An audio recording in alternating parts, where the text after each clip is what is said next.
Om.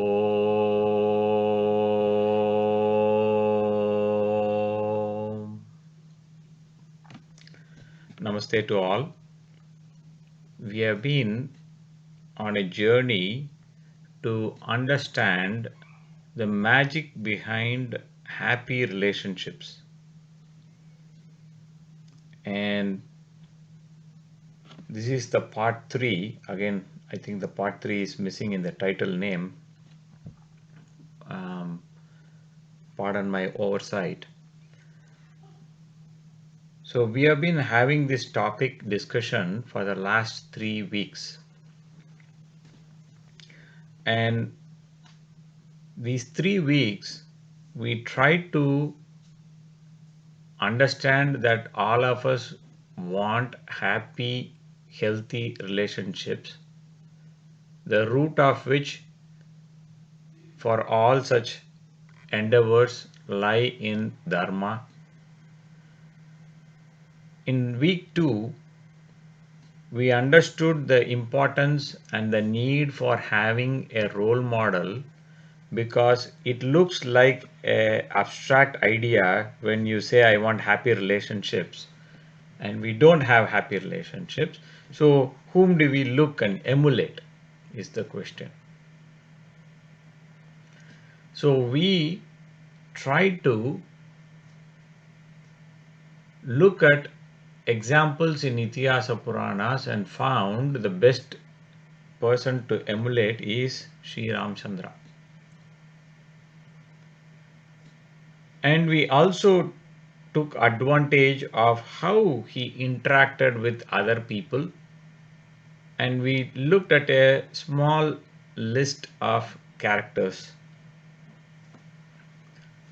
We also understood that whatever we understand as Dharma is a good starting point, but the understanding of Dharma has to translate in our following it.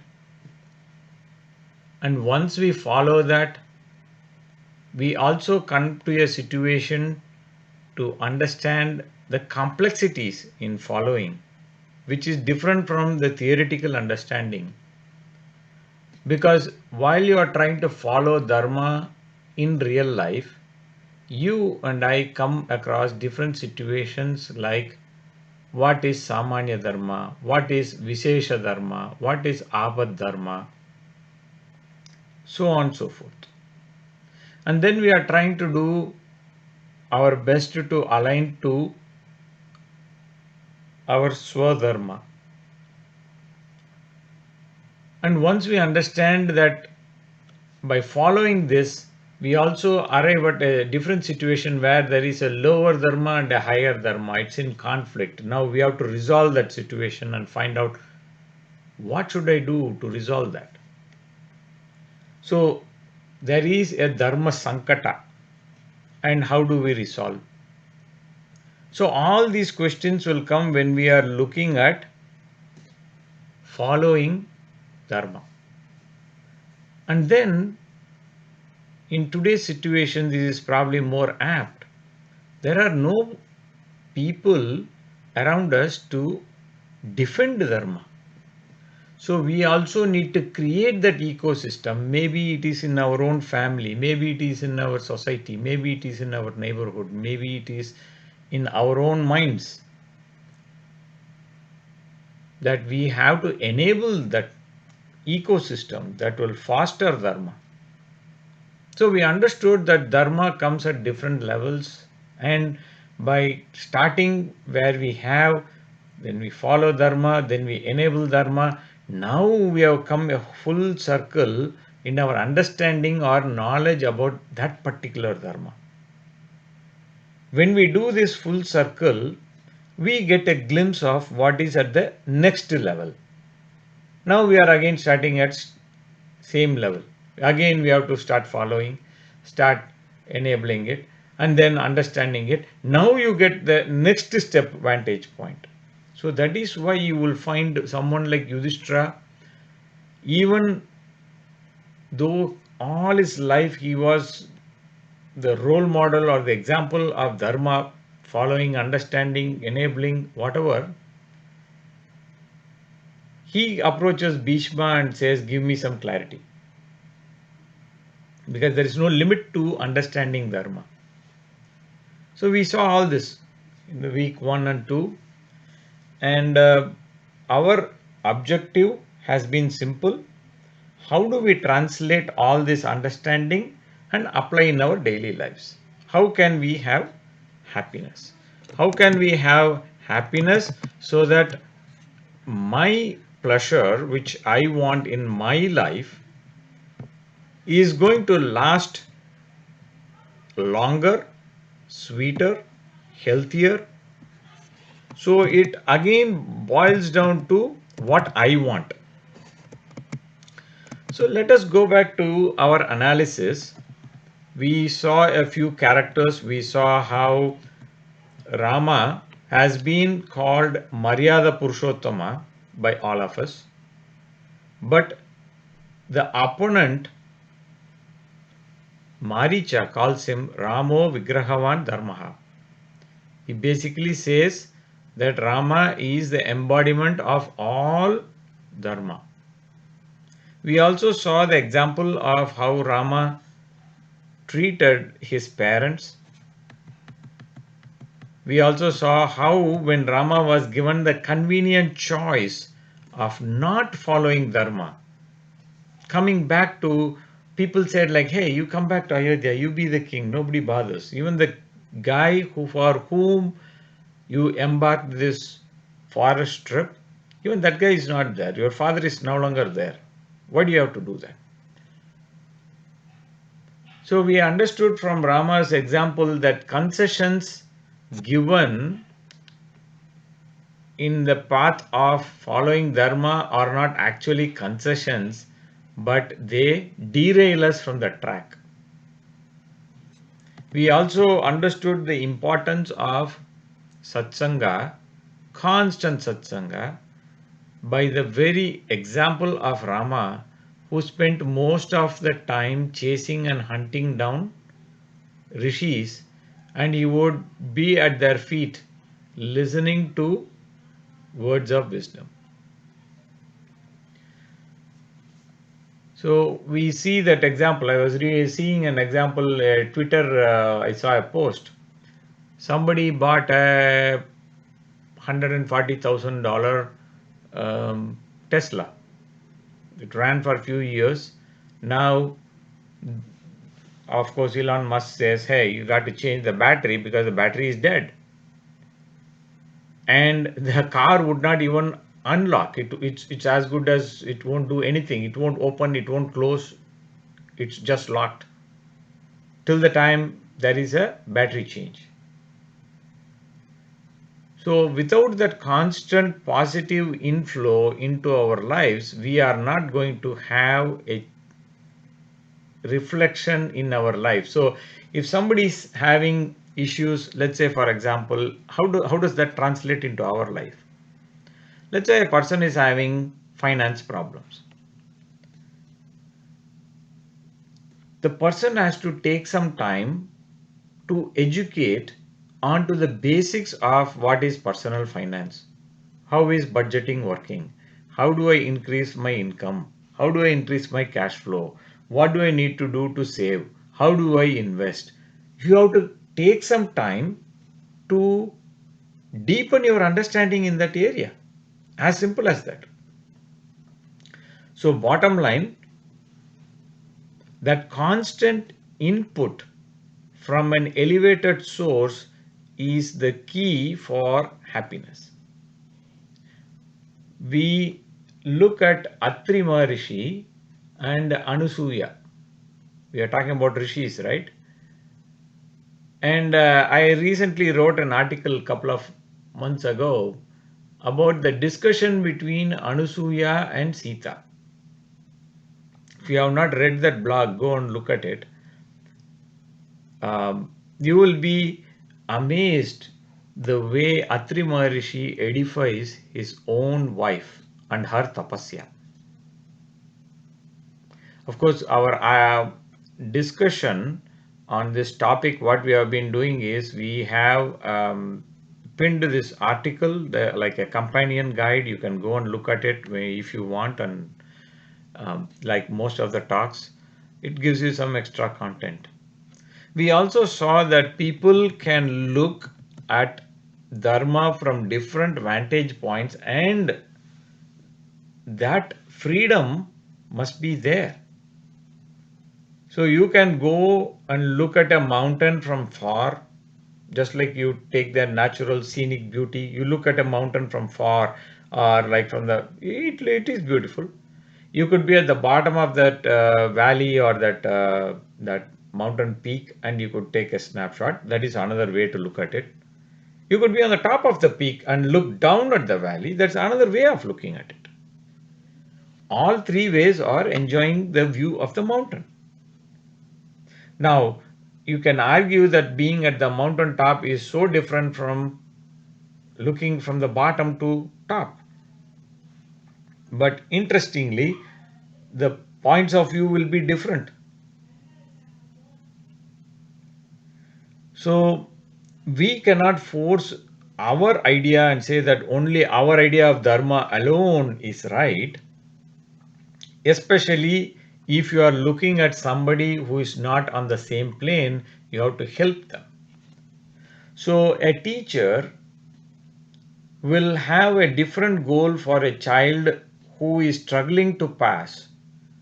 Let's say the guy never took more than 10 marks and 40 marks is pass.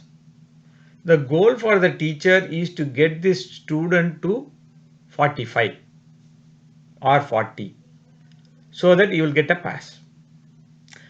The goal for the teacher for a student who is getting 60 marks is to tell them, hey, you can get 75 and 80. Why are you hanging around 60?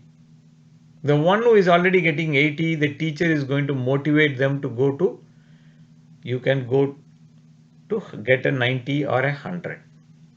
So, from the brothers of Rama, we see that this relationship equation cannot be so rigid.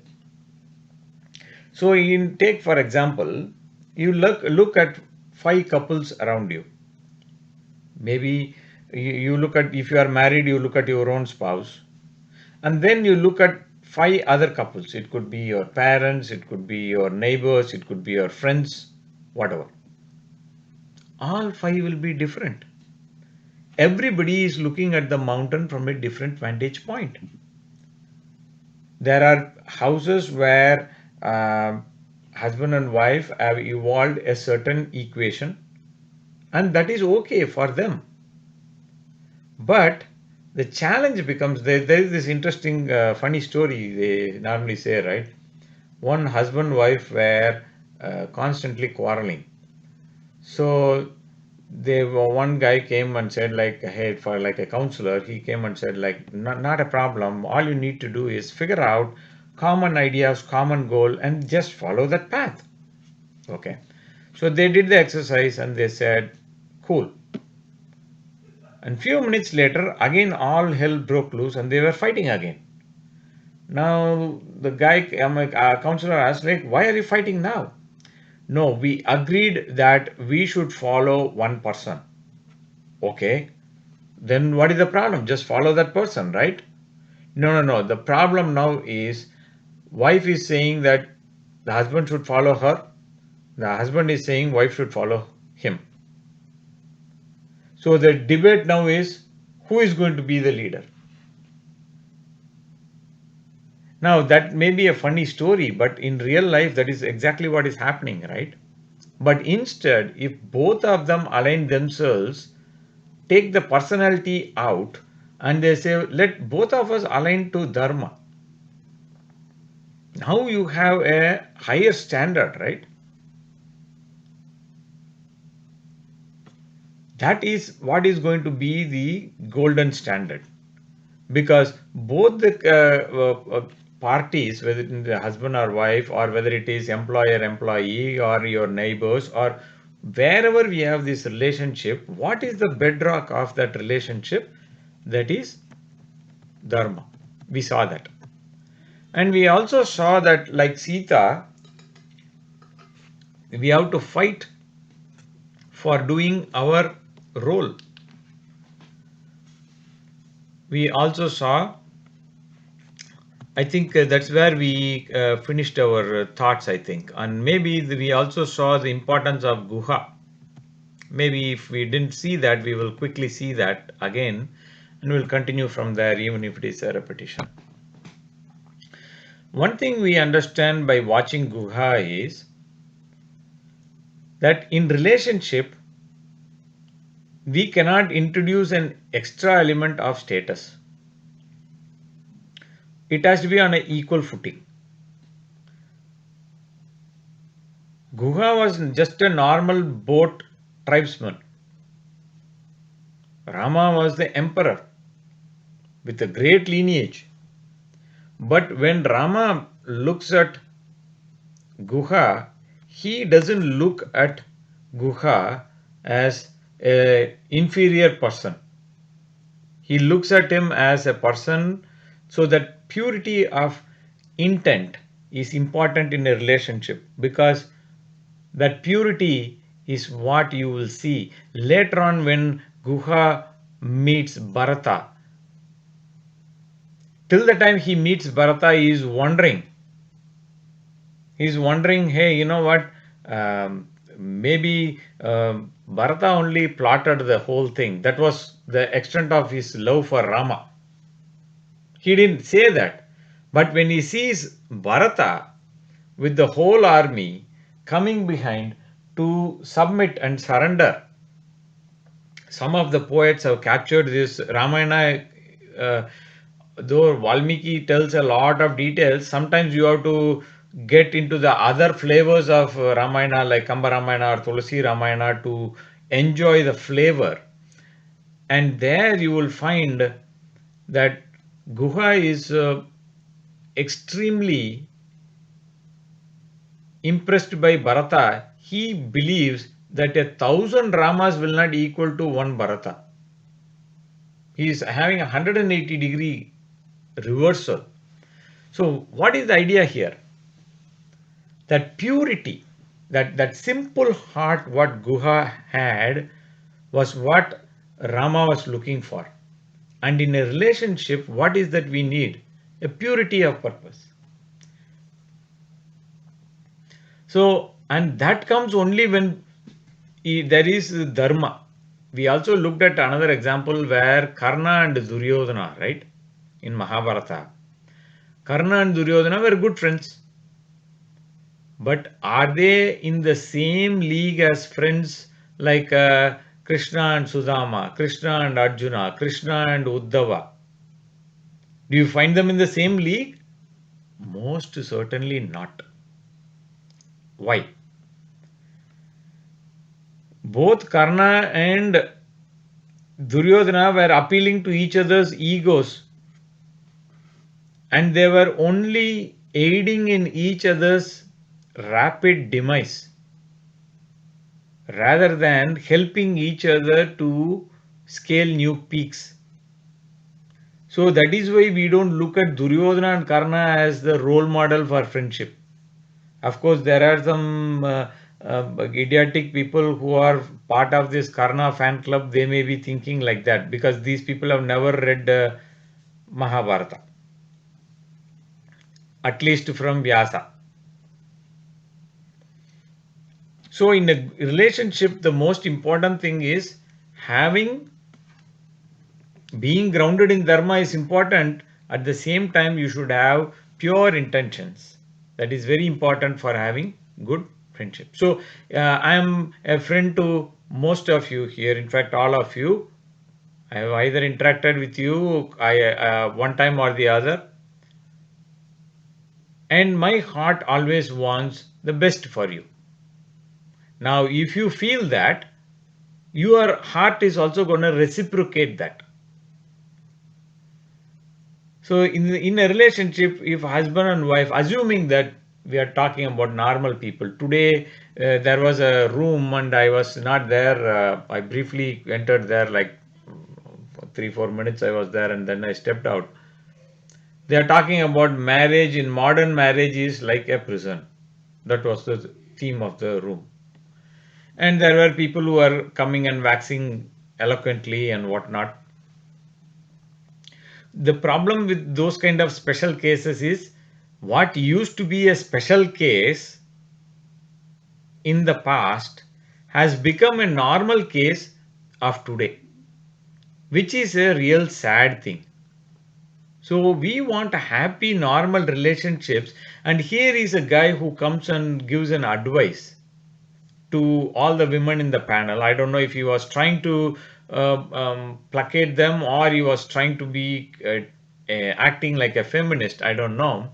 He was saying that in marriage, this is the sage counsel of that guy, that in marriage, both the boy and girl should be counseled for divorce even before they get in. I was tempted to take the mic and give a piece of my mind, but they were going in PTR order, and I still went up there, but it was too much of a weight. I said like, okay, forget it. You can't make a point to these kind of people. So when you are having a relationship with the end in mind, like having a prenuptial in a marriage, for example, or a divorce settlement even before, you are not going to have a healthy, happy marriage. You could be married to that person nonetheless, but what will happen is you will not get the maximum potential. See, in a good, healthy marriage, what happens?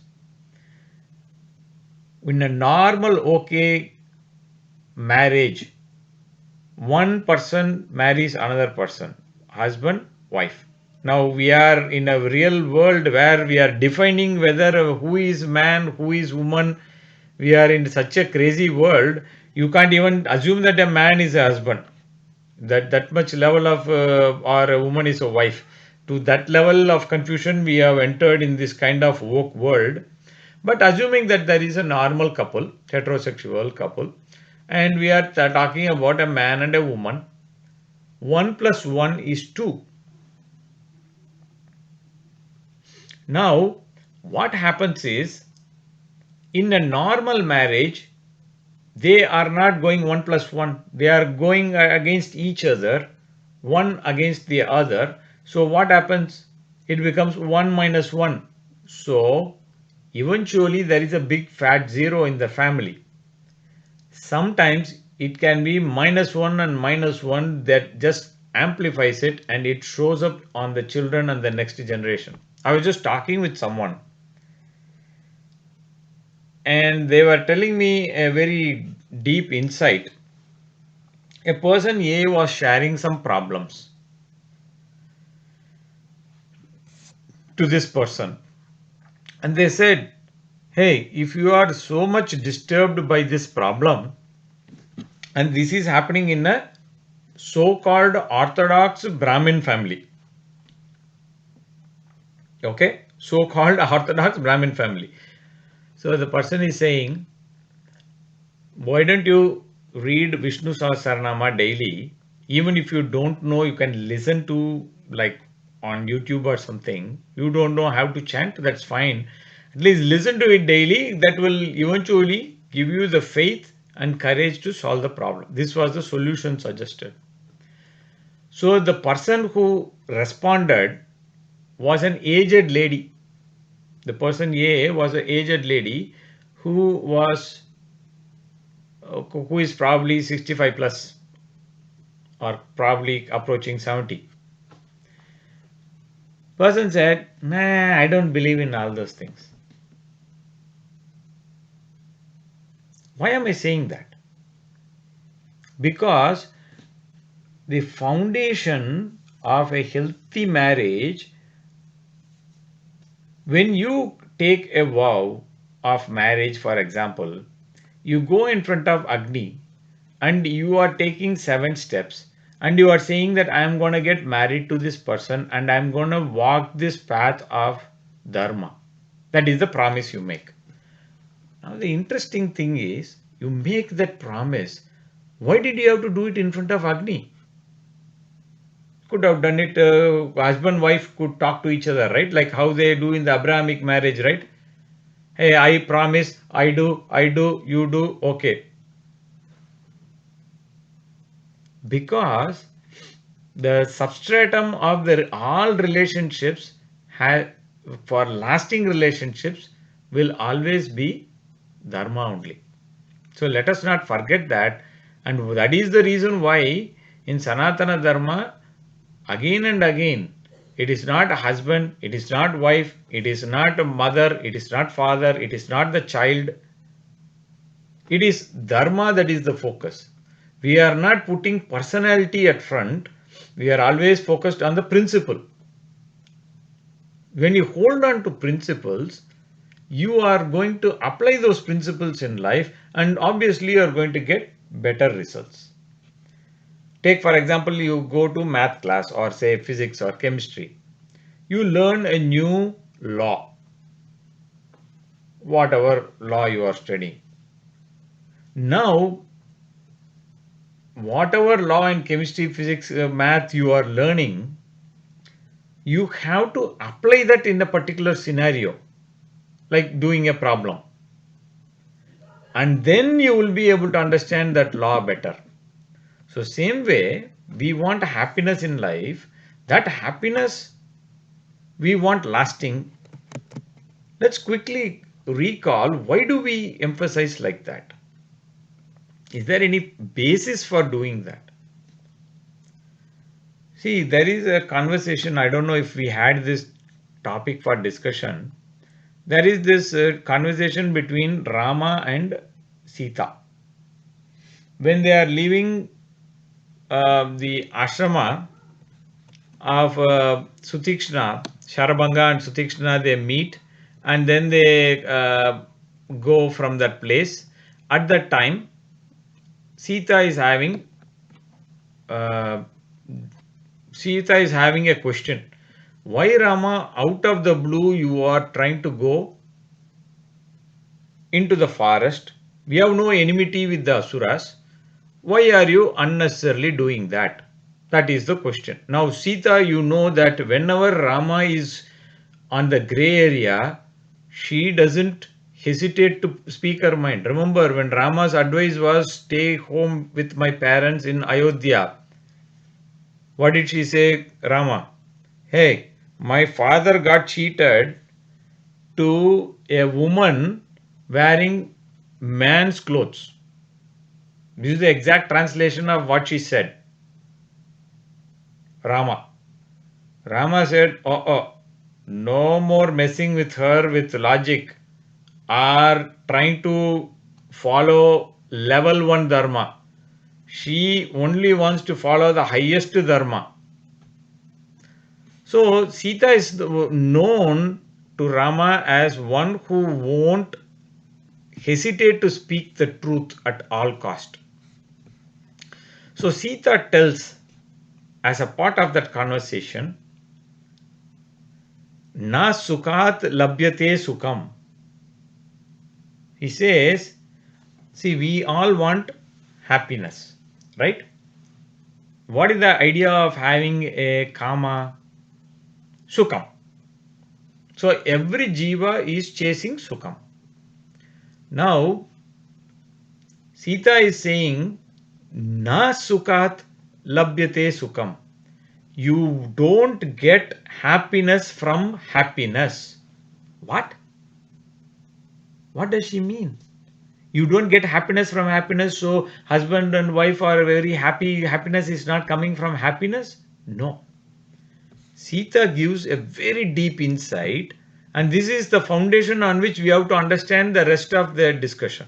That's why we are going back to this side topic. Sita is saying, Dharmat artha prabhavati. Dharmat prabhavate sukam. Dharmena labhyate sarvam. Dharmasaram idam jagat. What she says is, from dharma only you get artha.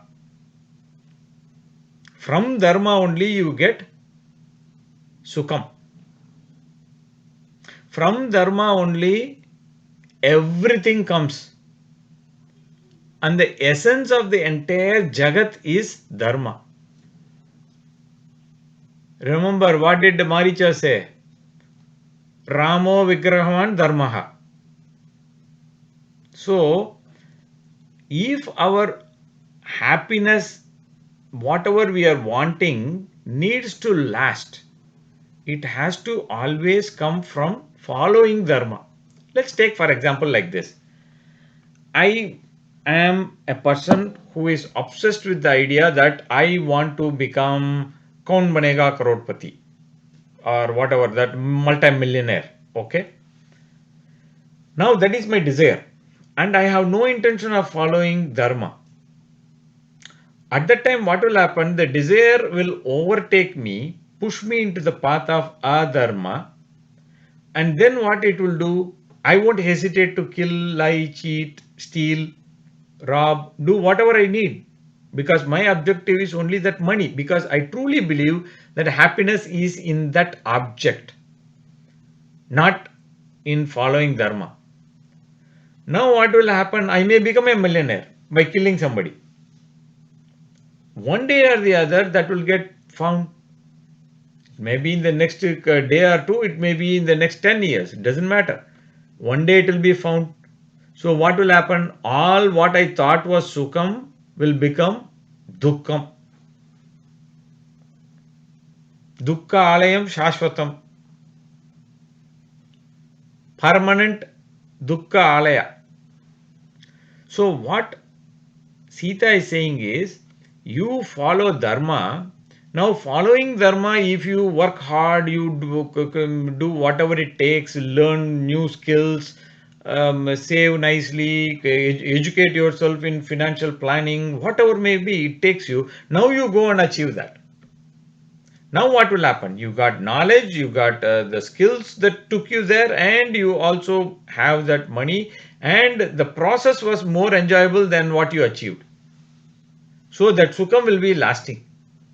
Now I gave an example of money. It is same thing with relationships, right? Now husband wife are there, right from day one they are just butting their head. What will happen?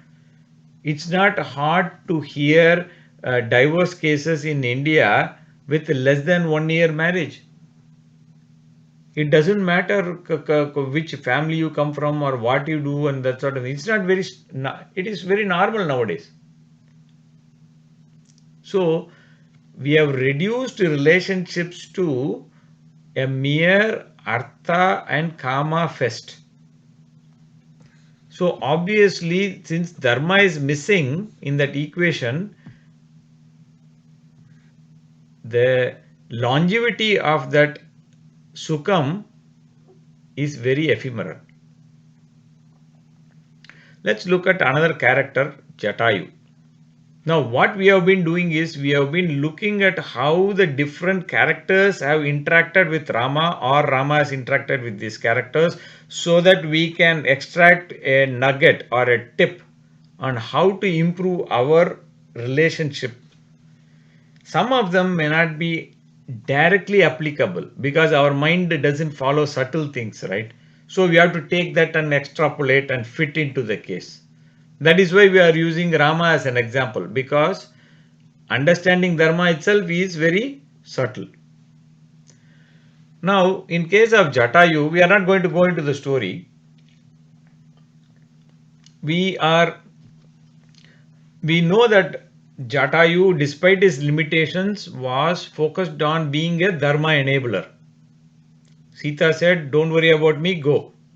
But Jatayu said, despite my limited strength, I will prolong the stay of Ravana and make sure that Rama comes sooner. And hopefully he will rescue. That was his plan of action. So we already saw that Dharma is not something we do out of convenience, right? And here is an example. Jatayu didn't follow convenience or selfishness, because the minute you bring those two attitudes, convenience and selfishness, relationships will start going south. And that is why Rama was doing a drama, divine drama, right? That he was a human being. But here comes Jatayu exposing Rama's mask. Because when Jatayu fought so valorously and gave his life to protect Sita, Rama had to come out of that role what he was playing, that he was Bhagavan. He was Bhagavan playing the role of Manushya, and he gave moksha to Jatayu. So how does that translate to our life? See, in small relationships also, let's say I am traveling in a bus or a train, or I am working with a co-worker. All these small places also where our relationship may be very small, right? We are not as deeply vested with our office colleague or something like that when compared to our wife or a child or something like that. But even in those small relationships, if we are observing Dharma, right, our mind will always be held on to the right path and will be protected from getting corrupted. So it is important for us to understand that upholding Dharma, even in small things. So if I am not even upholding Dharma in a small relationship, how will I do that in a big relationship? And that practice will lead us to a mutual growth. And if I as a person, let's say Naveen ji is here, he volunteered to be a mod, and I am really thankful for that. Now, what did he do? He said, hey, I'm going to do some contributing. I am going to do that. Nobody asked him to, and he knows how some interesting characters come and divert our room. He said, I'm going to do that. Now, what happens when you take a stance? Obviously, it creates the ecosystem that is beneficial for everyone here. That is just an example of saying that if I am having a little understanding of Dharma, what is the next step I need to do? I need to follow Dharma. Like all of you who were there yesterday, and when we were having this announcement of today's talk, you said like, hey, I'm going to come. So all of you were here. Now that is following Dharma. Now one person came here and he said, no, everybody is not going to follow that. But I'm just saying that somebody came like Naveen and said, I don't see Atma ji, looks like he's busy. I don't see Kicha ji usually there. Hey, I'm going to help you out. Now I'm just giving a ridiculous example here, but that is exactly what happens in your own life. Husband may be not interested in following Dharma, but if wife steps up and says, hey, I am going to create that environment that not only whether husband follows or not, my children will follow. You set the example by yourself. Or it may be the other way around. So bottom line, we have to step up like Jatayu and fit that role. Let's take the next example, Kabanda. And Kabanda was one Rakshasa who grabbed both Rama and Lakshmana who were searching for Sita, and he wanted to eat them. And when Rama and Lakshmana attacked him, in his last minutes he said, hey, you need to burn my body, then only I can come out of this. So Rama said, like, if I burn you, how will I get the help from you? He said, in this body I can't give you any help, but if you burn this Vasana body, I will help you with information how to find Sita. So Rama did what he said. One Gandharva came out of it. His name was Dhanu. And he said, I have two pieces of information for you, Rama.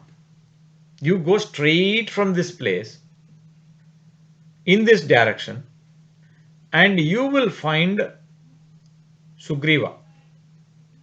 I can't give you the exact lat long of that person. He is always hiding. So it is very difficult to tell where Rishimukha Parvata is from here. For getting your finer directions on the way, you will meet a Tapaswini. Her name is Shabari.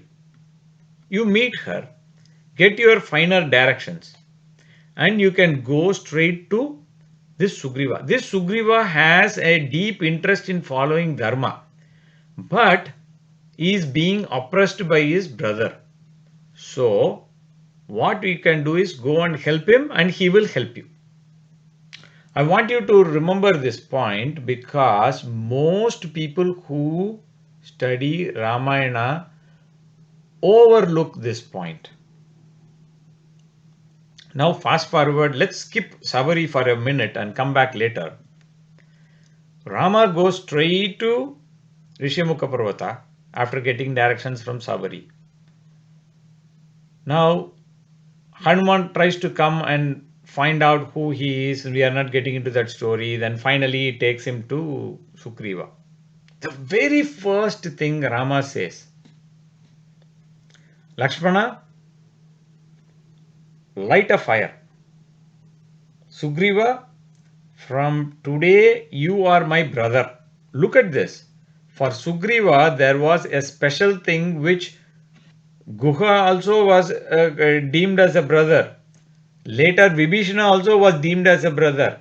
Nobody got this special ritual. Rama lit a fire and held Sugriva's hand and took 7 steps like as if he is walking with Sita. He did Saptapati there to cement his friendship with his Sugriva. And look at Sugriva, he doesn't even know who Rama is. He doesn't even know his strength. All he can see is okay, looks I can always use one more person who is stronger so that I can take down Vali. That's all he's thinking. The minute Rama cements his brotherhood with him, he has his list of doubts. He says, hey, do you have the capacity? Rama proves him not once, twice. And then he goes and fights Vali. Again, second time he goes to fight Vali. And Vali is finished.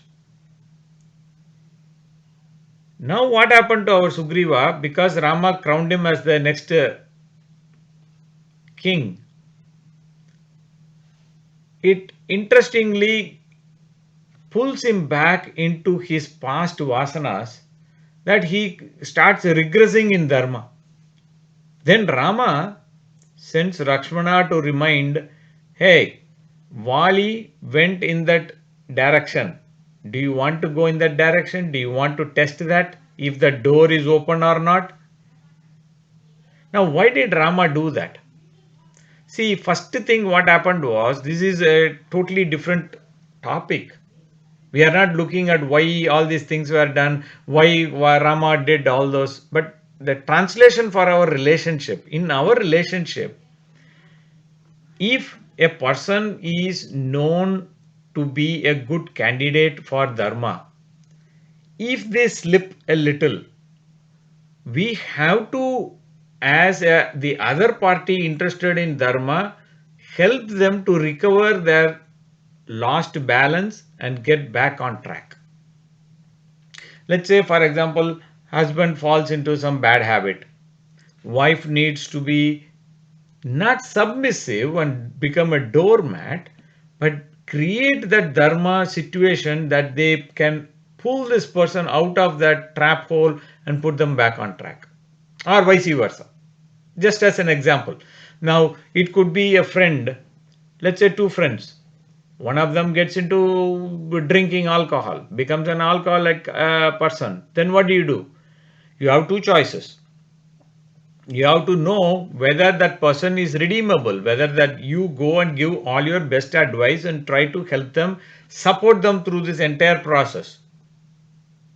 But sometimes relationships become so toxic. You have to understand, are you dealing with a Vali, are you dealing with a Sugriva? And how will you know that this is a Vali or a Sugriva if you yourself are not following Dharma? So bottom line again comes back to you and me, our own life. Are we following Dharma?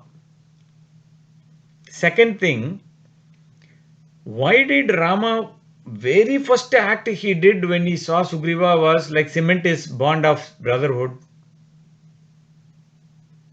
Because he got a certificate from another person who was also a dharmic person, an elevated person. Although he was a fallen Gandharva who was a Rakshasa, but the minute he regained his normal status, the first thing he said was, Sugriva is a Dharmavan, you can trust him. We should know how to trust people who are following superior Dharma. Many times we don't. Now, when we look at the Sabari's example, again we skipped that. Sabari we always take look at as an example of bhakti. But again look at this example of Sabari. The very first words Rama is asking is, how is your tapasya coming along? How is your tapasya coming along? And the reason why Rama was interested in her tapasya was because Sabari was a keen observer of Dharma. What Dharma? Her guru told, you stay here. One of these days that Parabrahmam will come and visit you. And here is a person, you don't know when Rama is coming. Maybe tomorrow, maybe day after tomorrow, maybe 10 years from now, 40 years from now. We don't know. So what happens? Every day she believed her Guru Vakya, and that Guru Vakya Paripalana was the Dharma she followed. And that became her tapasya. And her mind was purified. She was also just a tribal woman. But it didn't matter, because in her bhakti, she had already elevated because of her tapasya. That Bhagavan himself has to find a path to see her. So when we elevate ourselves in Dharma, that relationship will also be elevated. Now, another thing to learn from Sabari is her purity and her devotion.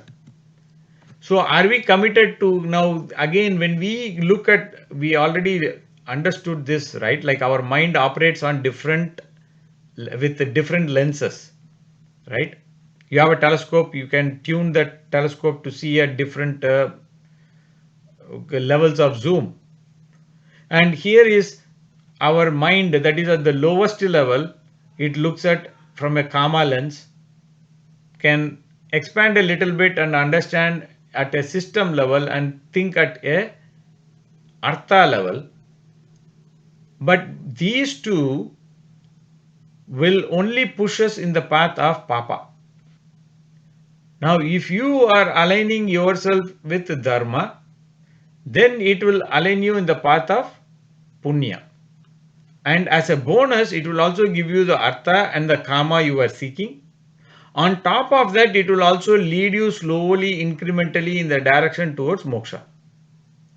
So all we are bothered about is this alignment in our life for happy relationships. Right? If a husband and wife married, right? Now today we are having these kind of talks. It is sad that they are talking about that extramarital affair is not a big deal. It's like they are even promoting it actively. You come to Tamil Nadu, you will find this kind of open promotion of this kind of thought process. So, a dharma that was followed is openly being challenged and encouraged that you should not follow that, you should violate that. Alcohol is bad, but today you will find even small kids, girls, like in their tween, not even teen, like 10, 11, 12 kind of thing, right? They are drinking alcohol. How many of them you see in Twitter and things like that, videos and photographs and things like that?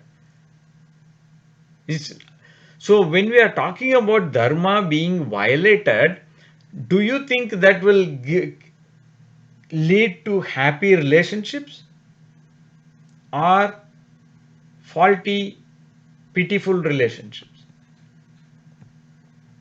So the important thing in a dharmic relationship is it gives a level playing field for everyone to evolve. But in a regular relationship, what happens? There is a roller coaster kind of ride. Because relationship is based on, hey, I have money, I am happy. Oh, I don't have money, I am sad. Oh, I have the girl or the boy I love. Oh, I am happy. Oh, that person is now sick, they are terminally sick. Oh, I am very unhappy. Oh, I am happy. Oh, I am not happy. You are dependent on an object for happiness, because you are treating that other person as an object. How would you like to be treated as an object? Nobody likes. If a husband comes and says, tell his wife, you know what, I will treat you like an object.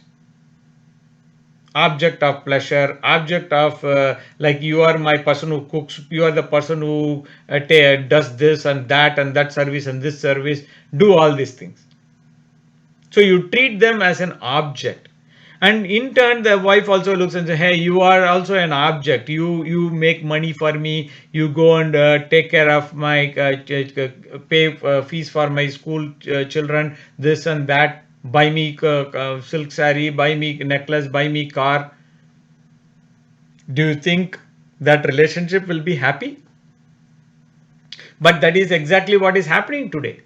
We treat each other as an object, and nobody likes to be treated like an object. Even an inert object likes to be treated with respect. Otherwise, it won't be there with you. So that when we start treating the other person as an object, the relationship goes out of the window. Instead, what we should do, we treat the person with a high standard, with a principle. Now that is where dharma comes into the picture.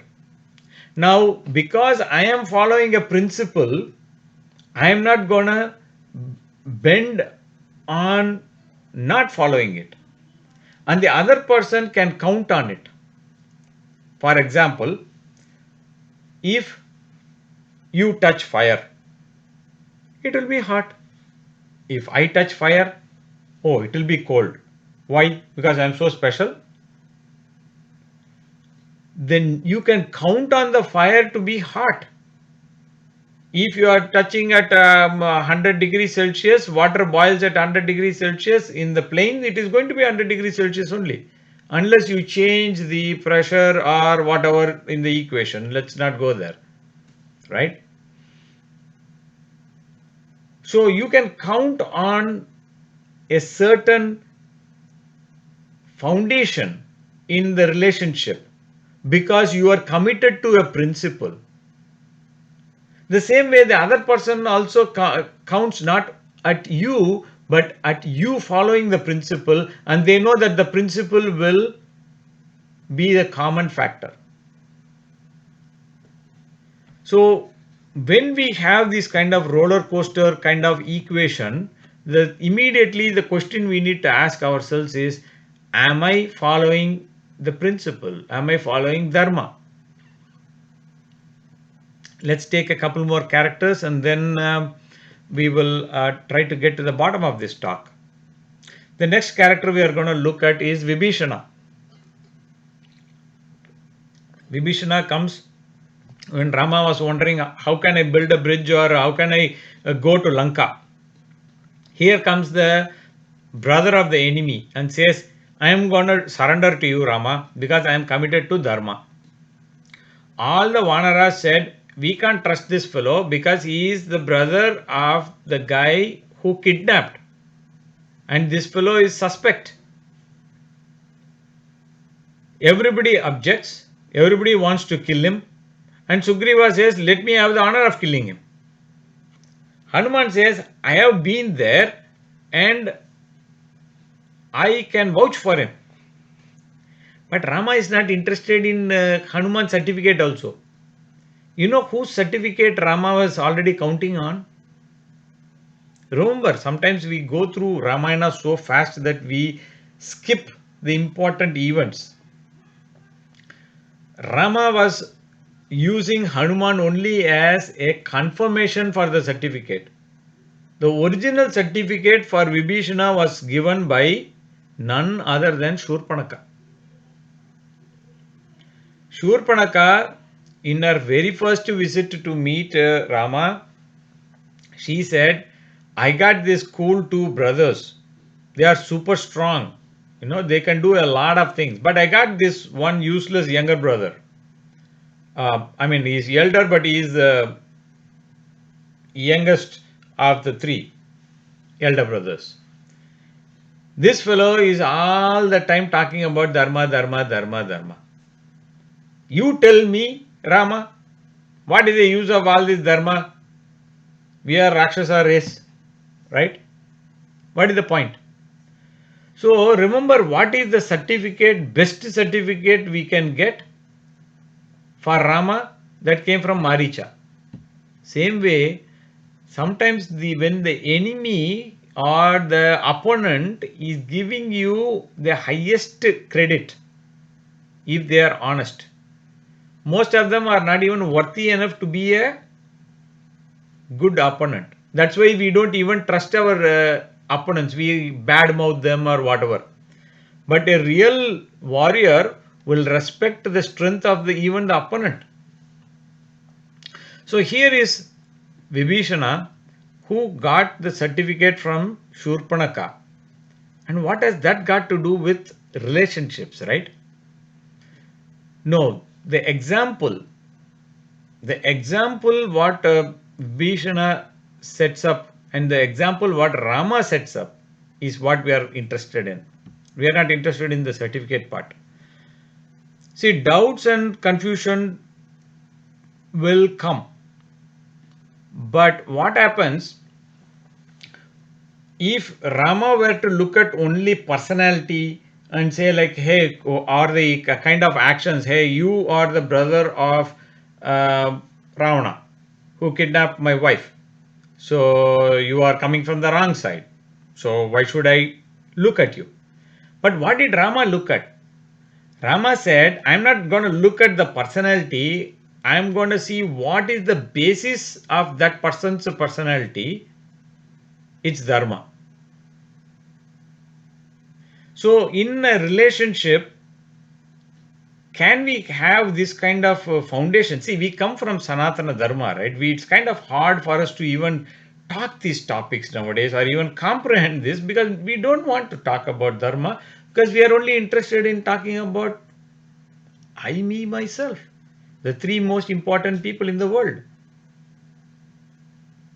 I say three because in a funny way, because we treat them as if they are three entities. Right? So the thing is that we have to understand Rama was looking, what was the commonality between Rama and Vibhishana? Rama was committed to Dharma and upholding Dharma. Vibhishana said, I am committed to upholding Dharma. I am ready to sacrifice everything. All he did was he left his family. He left all his things. He just left. As he left, four of his friends said, hey, we are also going to follow you. Because we want to follow Dharma just like you are following Dharma. So you will have your own sphere of influence. Just like I was telling you, I talk with a lot of people. One of the spouses is interested in Dharma, the other one is not. Recently, I met some people, and it doesn't matter whether husband or wife is interested or not. What is your focus? You focus on Dharma, that's all. And you don't try to impose it on the other person. You can explain it to the other person. And that is why you need to understand some equations you can't change and you don't change. For example, you are committed to a marriage and you find the spouse is not interested in what you are following or whatever, or they have developed a distaste, whatever may be the case. It is not the idea to say, like, you know what, I don't like this wife. And then what is the difference between a person being driven by karma and a person grounded in dharma? So, dharma should give you the strength and the courage. Just like Vibhishana got the courage to do the right thing, that is to oppose Ravana, but when it couldn't be changed, when he figured out that destruction of Ravana is imminent, he said, I am going to uphold Dharma and I am going to go not to the. Rama was not just an opposite guy. He went to Rama so that not he could not get the kingdom or something like that. That was not his objective. What if Rama rejected? What would have happened to him? Right? He was only looking at, I am going to uphold Dharma. In this case, Dharma is with Rama. So, let me go to Rama. That was as simple as it was not driven by some complicated math like, hey, I will get my brother's kingdom and that sort of thing. But Rama nonetheless gave the kingdom right away. He did one Pattabhisheka that time, and another second Pattabhisheka he did after defeating Ravana. That is the uh, glory of following Dharma. Now let's look at Ravana, right? Very difficult to miss Rama and Ravana because Dashanana, as we were talking yesterday, is the exact opposite of Rama, right? Even Rama doesn't bother about when he catches the spies of Ravana, Sukha and Charana. When Vibhishana caught hold of him, Rama said, hey, these are spies, these are low level guys. Why are you worried about hurting these guys? Give them a tour of our army and tell them about our strength and send them back. That was the confidence of Rama because he was grounded in Dharma. But here is another interesting thing.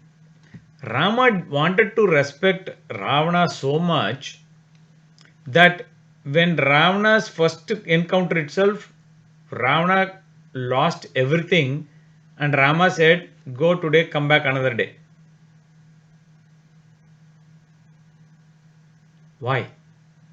Was it that Rama wanted to give such an honor to Ravana, and when Ravana lost everyone, he lost Akshay Kumara, he lost what is it like all his generals, all Kumbhakarna, then even eventually Indrajit and everybody. He lost everybody. When he comes for the last battle, there was no fear.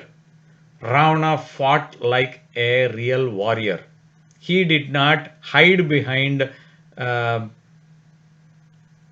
some commentators, like in Vaishnava Sampradaya, they have, like commentators help us to get into the insight, a mood of, the mind voice of what Rama would have thought or whatever. So it seems like Rama is sending a volley of arrow after arrow after arrow all through Ravana's body. And every one Ramabana is enough to kill him, right? Ramabana is so powerful. But Ramabana is going inside and searching, is there a trace of Sita here? Is there a trace of Sita here? Now, these are all exaggerated commentaries from Bhaktas, but you have to understand the grandeur of their insight. And then finally, when it was not there, Rama said, okay, maybe even his heart is not there, so he decided to just put the last arrow and take him out. That's an interesting way to look at it. But here is why Rama is looking at such a Ravana. Vibhishana is saying, I am not going to light the fire. Rama says, you are looking at a fallen hero, a warrior, not a hero. fallen warrior, and don't have enmity, because that enmity came with only the body. Now the life is gone. What are you going to do with this inert body? Are you going to show disrespect? So, when in our own relationships, what happens? How many of us are guilty? At least I am. When we are angry with someone, we drag all our past experiences and we say, that day you did, like when was that day? 20 years ago you wagged your finger on my face and you said this. We drag all these old things into the relationships. And what happens? And immediately the other person says, no, no, no, no, 25 years ago you did this thing, this bad thing to me. This tu mai mai keeps on going on. But what Rama is saying is, Vibhishana, you can't have enmity with Ravana who is no more. Why?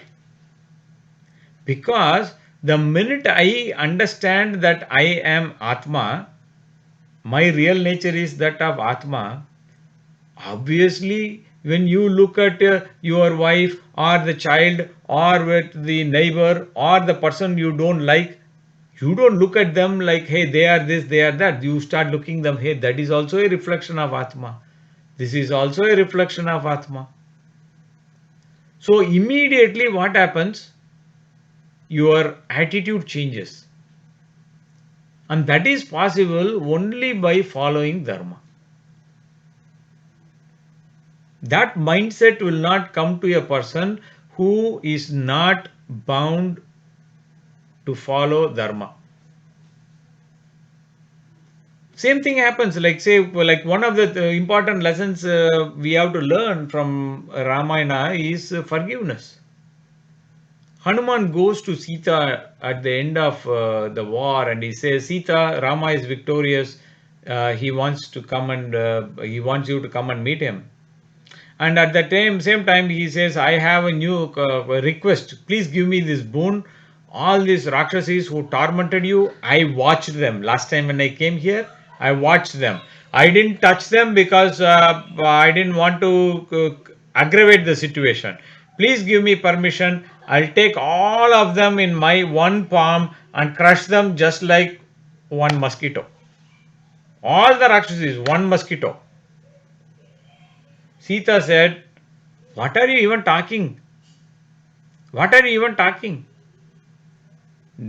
Forgiveness is the first basic thing, and they are committed to. Now, in our relationship, see, Sita is showing that forgiveness and grace even to the Rakshasas who tormented.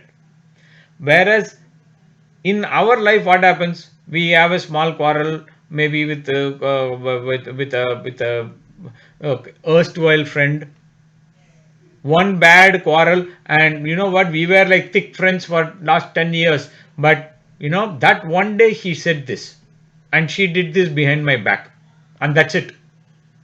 Why? All our relationships are based on karma. Oh, he shouldn't have told that, I shouldn't have told that, this kind of equation. But if it is based on dharma, do you think either one would have violated that dharma? Remember what Sita said, dharmat labate sukham. Now let's look at the last character for our analysis, Hanumanji.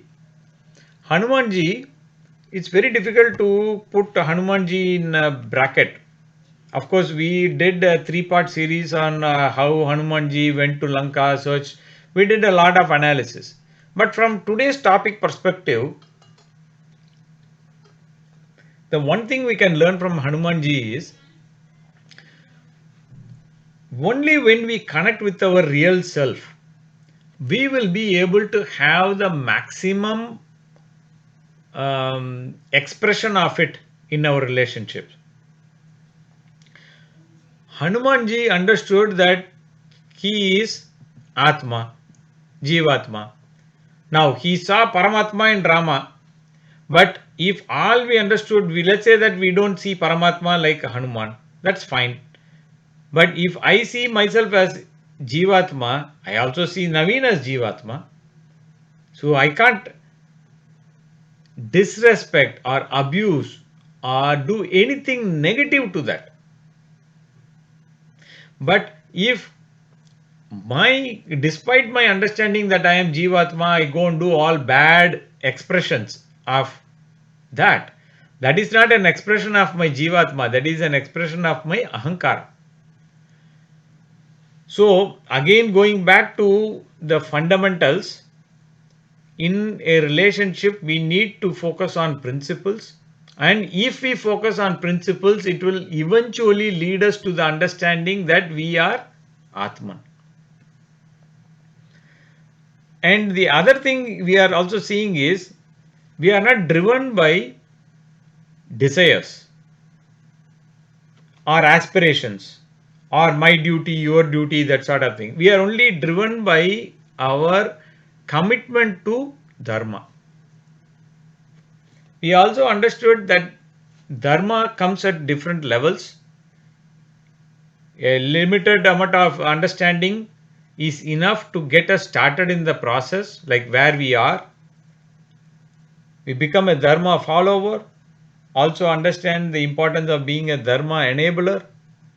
And after putting all this into practice, that is when comes the real understanding of Dharma. And if we want to keep that understanding pure, clean, simple, we need a continuous source of dosage that comes from satsanga, studying of scriptures, associating with other dharmatmas, following their life, things like that. So the bottom line, we have two paths. Remember, again comes back to what Yama says to Nachiketa in Kathopanishad. We have the path of prayas, the path of Shreyas. In the path of Shreyas, which we are committed to, that is the path of Dharma. But in the path of prayas, what happens? We are always chasing this pleasure, sukham. But sukham comes with its own complementary part of dukkham. So we don't understand that when I touch sukham, simultaneously I touch dukkham. They are not two different things. They are two sides of the same coin. So what drives me there? My desire, my karma is what is propelling, what is the dominant force.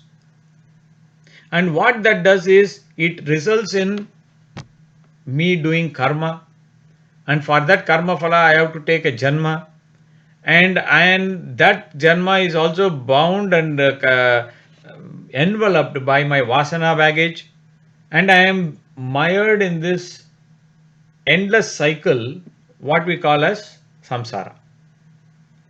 But on the other hand, if I want to follow the path of Shreyas, I am committed to Dharma. I am not chasing explicitly Artha and Kama, but I am comfortable in the idea that by following Dharma, inherent in it is Artha and Kama. I know that, but that is only the bonus. The real plus point in following Dharma in a relationship, it's going to take me to moksha. So eventually, even having a normal grahastha life, husband, wife, taking care of children, even that is enough if you are 100% committed to Dharma to eventually lead you to moksha. There is this wonderful story that you will find in Mahabharata. See, sometimes what happens, we have to understand in Mahabharata there are so many lesser remembered story. There is a story of one Shvetaketu. Probably this is the same Shvetaketu You remember in Chandogya Upanishad, it says the Tattvamasi Shvetaketu, Tattvamasi Shvetaketu. Most likely, it looks like it's the same character. He is married to this beautiful girl, Gunavati Suvarchala. And by just following Grahasthashrama Dharma, they attain moksha. Because that was the question Yudhishthira asked. Is there anyone who just follows Grahasthashrama Dharma and gone to moksha? Can you give me an example? Here he narrates the story. We will look at that story some other time. It's gonna come as a separate talk down the lane. But I'm just saying that Dharma will eventually lead you to moksha. But what is it's not going to take you on day one, but it will slowly alter your inner guna composition and its expression through karma, and it will eventually take you to moksha. But here, what is the primary driver? Not that artha kama fest, but that commitment to dharma. And that commitment to dharma is going to give you long lasting sukham, like what Sita said, Rama.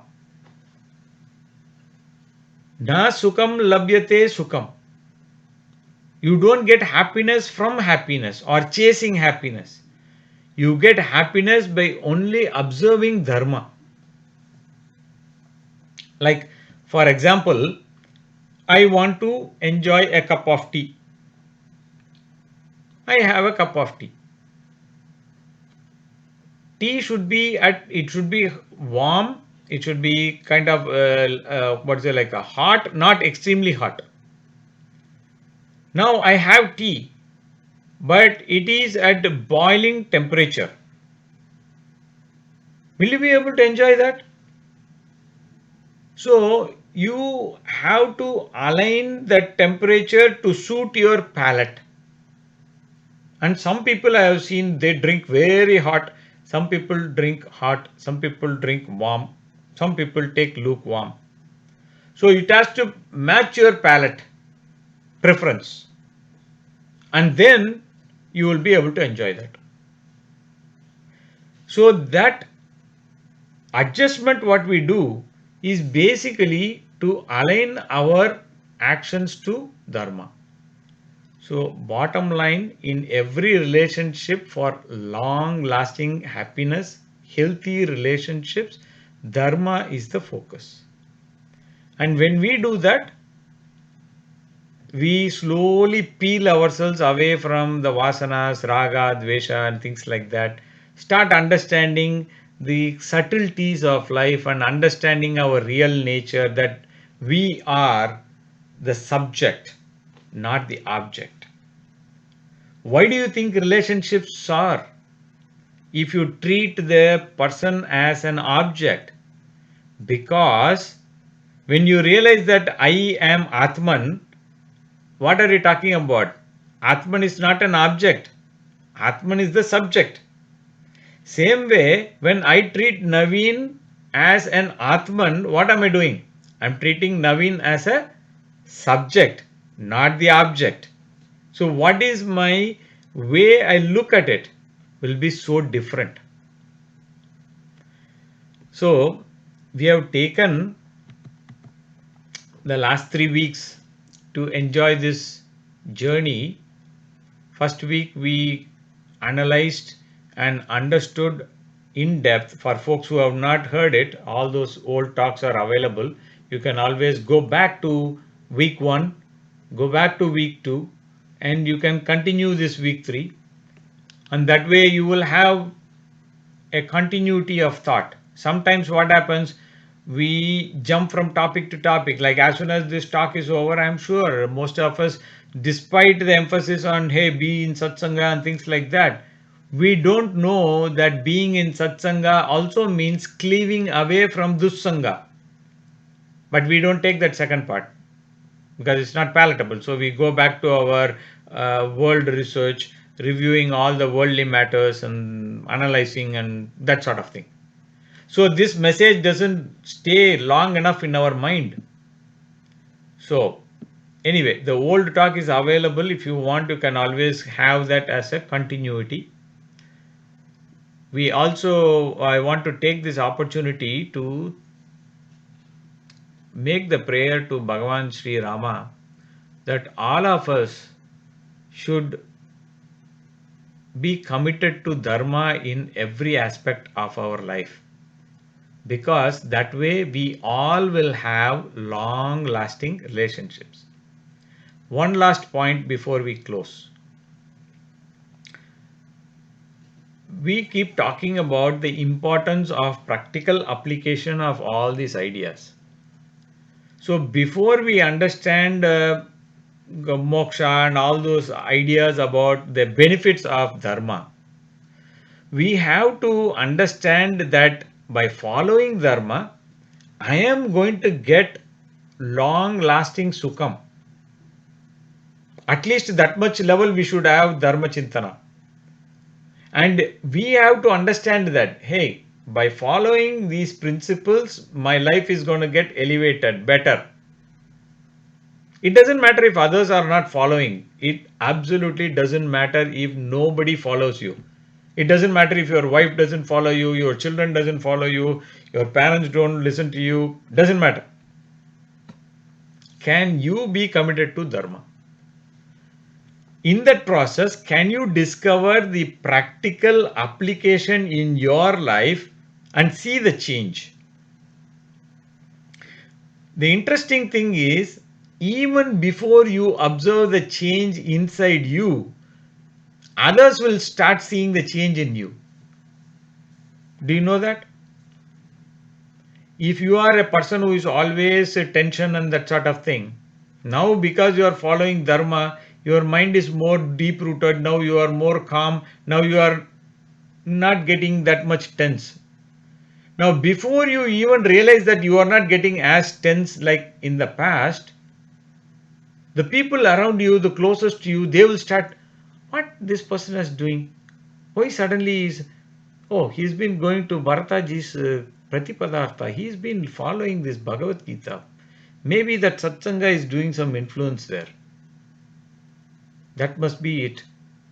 He's every time he opens the mouth, Naveen, earlier he used to be talking about world politics, this and that. Now, he's talking about Rama, Krishna, Govinda.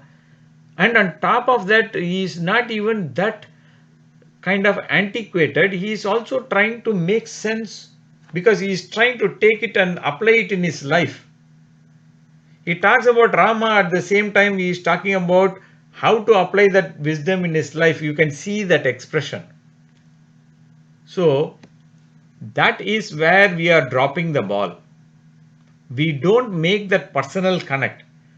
We either end up being this, I want to follow Sanatana Dharma and then become like everyday puja, ding, ding, ding. There's nothing wrong. You should do that. But the problem is we fail to apply and translate it in our lives and reap that immediate benefits.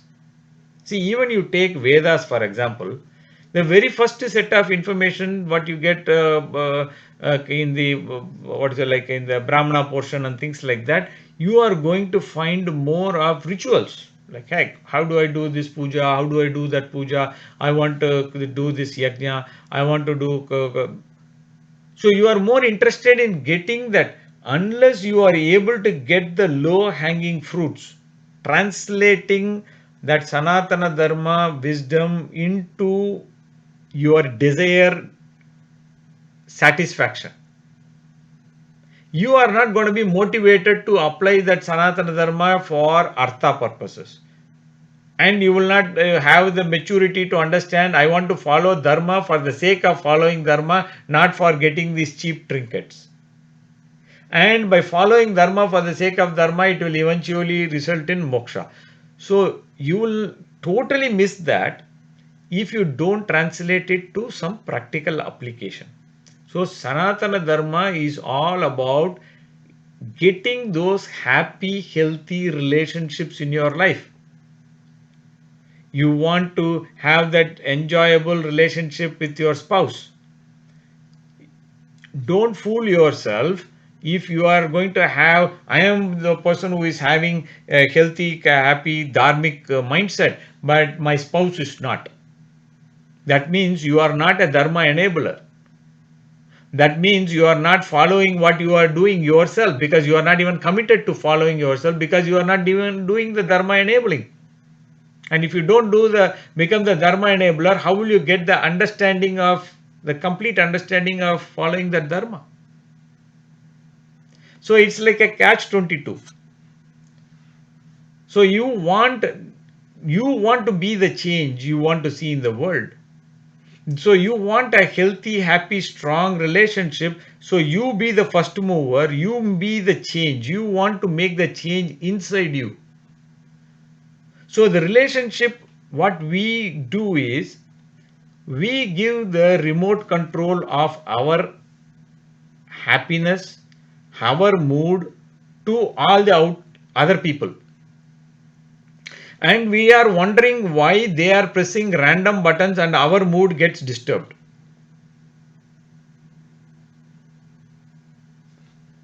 Why will others follow your instruction if you are not even following your own instruction? Why are you giving your remote control of your life to somebody else and say like, hey, you control? The sad thing is, even if that remote control is with us, we are not able to control our own life. What we do? We confuse ourselves, we surrender ourselves to vasanas, we are surrendering ourselves to the sensory pressures and the pleasures. So we want to have that long lasting healthy relationship. It has to start with the strong foundation of dharma. It doesn't matter whether the other person is taking the lead, then you better follow them. Or if the other person is not taking the lead, you be the leader, because you want that healthy, happy relationship, whether it is with your parents, whether it is with your spouse, whether it is with your children, your neighbor, your employer, your subordinate, co-worker, or whether it is a person whom you are just traveling in a bus every day. Doesn't matter. Have that uh, dharmic focus, dharmic lens. Operate at that level. Don't reduce the slide, don't reduce the switch and put that in the gear of kama. Change your mind to operate at the level of dharma, because that will include artha and kama. And that is exactly what we started discussing 3 weeks ago. And we took 2 weeks of looking into Rama's example and some of the other characters that were in Ramayana, and we come to the same conclusion. So we have only one thing to do. We have to hold on to the lotus feet of Sri Rama and pray him, ask him only one thing. Don't ask him, give me this, give me that. Ask him only one thing, like what Vibhishana asked. Please keep me committed to the path of Dharma. If you ask that, Rama will not only give you Dharma, he will also give you Artha, he will also give you Kama, he will also give you Moksha. It's easy way to ask Rama one thing and get everything, rather than giving him a big laundry list of things. I want this, I want that. Is that not easier? So now I said Rama because we are taking Rama as an example here. Now you can take your Ishta Devata and you can do that also there. So let Rama help us to cement and help us blossom every relationship of ours into a happy, healthy one. And that will start and end with our understanding our real nature, our commitment to following Dharma.